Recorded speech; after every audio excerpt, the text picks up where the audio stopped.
India ने पाकिस्तान को पहले पटकनी दी और अब पटकनी देना है डिप्लोमेसी के मामले में। बहुत ही शानदार कदम है और निश्चित रूप से अगर ये बात और आगे बढ़ेगी तो पाकिस्तान बौखलाएगा।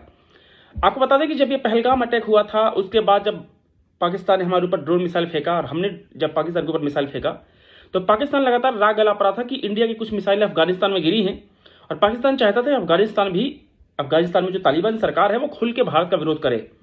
बट चीजें उल्टी दिखाई दे रही हैं।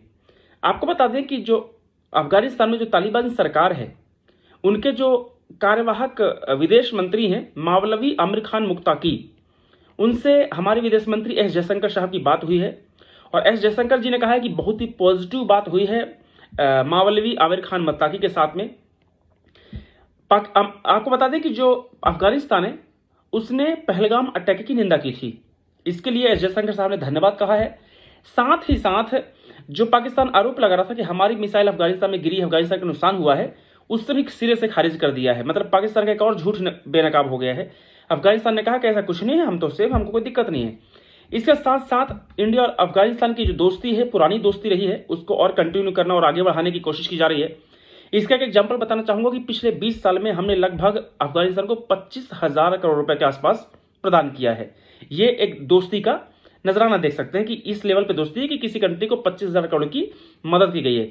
अभी हुआ क्या था कि 25 अगस्त 2021 को जब अफगानिस्तान में तालिबान सरकार आई थी तो भारत ने अफगानियों का वीजा कैंसिल कर दिया था, रोक लगा दी थी।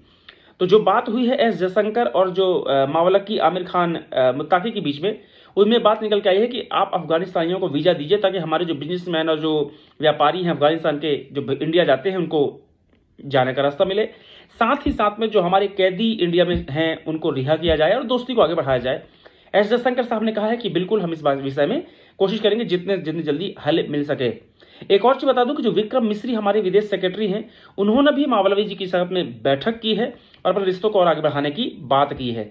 तो निश्चित रूप से पाकिस्तान के लिए बहुत बड़ा जूता होगा, क्योंकि किसी भी कंट्री को अगर हराना है, उसे घुटने टिकवाना है तो हथियार एक रास्ता होता है। हथियारों के अलावा कोशिश की जाती है कि हम डिप्लोमेसी का इस्तेमाल करें। आपको बता दें अफगानिस्तान बहुत स्ट्रेटेजिक पॉइंट माना जाता है। अगर आपको थोड़ी भी जियोपॉलिटिक्स का नॉलेज होगा तो आपको पता होगा। साथ ही साथ पाकिस्तान में वैसे भी जो बलूच हैं वो पाकिस्तान के अगेंस्ट हैं और अगर बलूचिस्तान को तोड़ना है, पाकिस्तान से दो टुकड़े करके बलूचिस्तान को नई कंट्री बनाना है या बलूचिस्तान बनना चाहता है तो उसमें अफगानिस्तान एक बहुत स्ट्रेटेजिक पॉइंट साबित होने वाला है। अफगानिस्तान के साथ हमारी 96 किलोमीटर की सीमा भी लगती है जो हमारे लिए बहुत हेल्पफुल होने वाला है।